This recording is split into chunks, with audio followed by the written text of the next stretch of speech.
हर हर महादेव, देवों के देव महादेव के चरण में प्रणाम करता हूँ।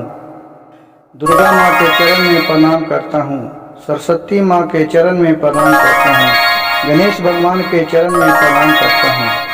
गुरु भाई गुरु बहनों के चरणों में प्रणाम करता हूँ। एक मिर्जापुर गांव था। उस गांव में एक किसान का दो लड़का था। एक का नाम था महेश, एक का नाम था सुरेश। सुरेश और महेश छोटे थे तो दोनों अच्छा थे, पढ़े लिखे। तो पढ़ लिख के जब सियान हुए तो उनको पिताजी शादी विवाह दोनों के कर दिए। तो महेश था वो अपना कोई कंपनी में काम करने लगा और सुरेश अपना खेती बाड़ी में काम करने लगा। धीरे धीरे महेश अपना कंपनी में काम करते थे और वो पैसा धीरे धीरे दबाने लगे।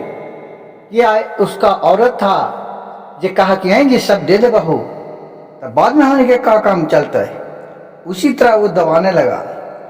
कुछ दिन बीतने के बाद दोनों के जब बाल बच्चे हुए तो जो कंपनी में काम करता था वो बहुत ही बेईमानी नाम के उसका मन में हो गया। धीरे धीरे उसे पैसा करते करते और जो खेती बाड़ी में काम करता था तो सोचिए कि खेती बाड़ी में क्या काम मिलता है। जो भी अपना गल्ला पाती उपजाए उसको सब मिलजुल के खाए और रहे। उसी तरह कुछ दिन बीतते गया और फिर दोनों में एक ही भाई कहा कि हम तो जब खेती में खट रहे हैं तो खेती के पैदा तो सब कोई खा रहे हैं, आप पूंजी के लिए भी पैसा नहीं दे रहे हैं और जब मांगते हैं तब कहते हैं कि हमको औरत के तबीयत दब है तो उसमें लग गया। तो मेरा तो भी औरत के तबीयत दब होता है, मेरा तो भी परिवार देखना है। उसी तरह करते करते बात बनने नहीं लगा। कुछ दिन के बाद साल दो साल उसी तरह चला और फिर दोनों भाई में बंटवारा हो गया।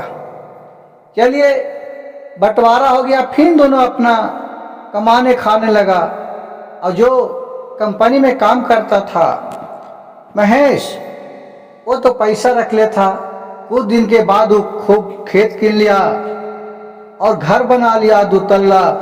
और इसका तो बेचारा का जेब बांट के 1 तल्ला झोपड़ी का मकान मिला था।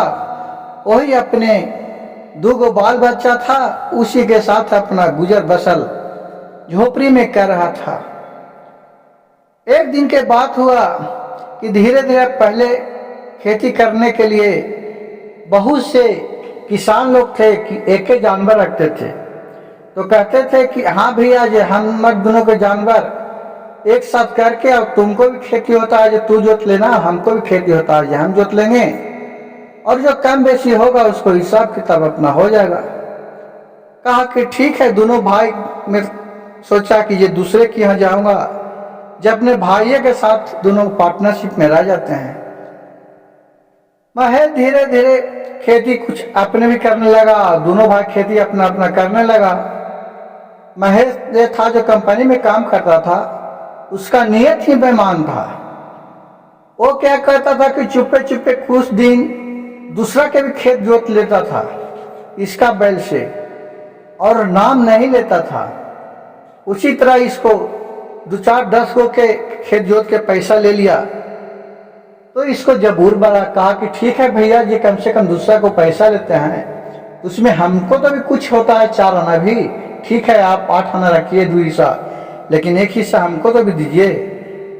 तो ये बेईमानी पर उतर गया। कहा कि नहीं नहीं, हम कहाँ किसी को खेत जोतता हूँ, हम नहीं जोतता हूँ। इसी तरह दोनों में बात विचार बढ़ते बढ़ते और दोनों आपस में बहुत लड़ने लगे, गाली गलौज करने लगे।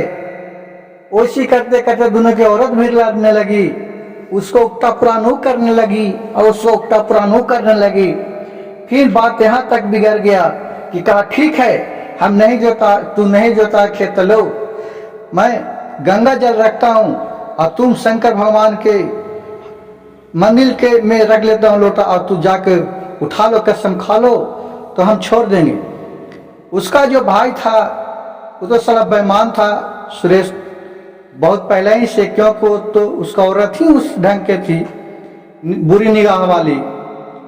कहा कि ठीक है तू रखो।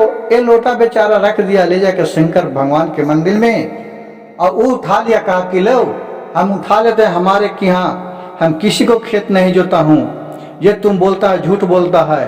अगर हम जोतता होगा तो इसका शंकर जी हमको इसका परिणाम दिखाएंगे। एक गुरु शिव गुरु के लगा के कसम खा लिया।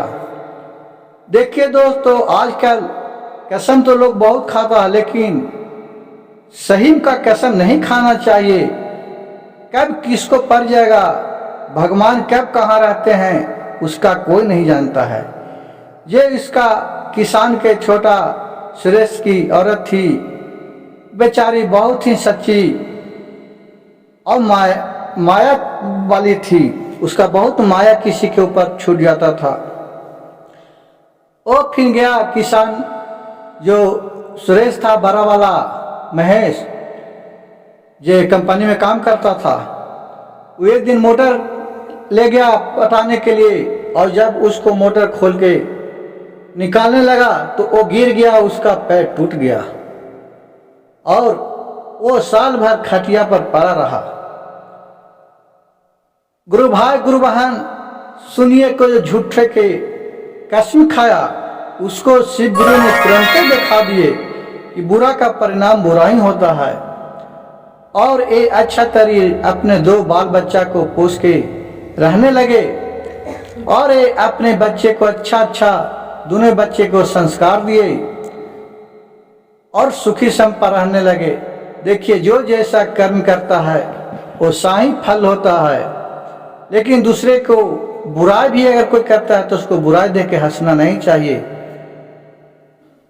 और मेरा वीडियो अच्छा लगे तो मेरे चैनल को सब्सक्राइब कीजिए, लाइक कीजिए और शेयर कीजिए, ताकि ऐसा सच्ची घटना पर आधारित कहानी को मैं आप लोगों तक पहुंचा सकूं।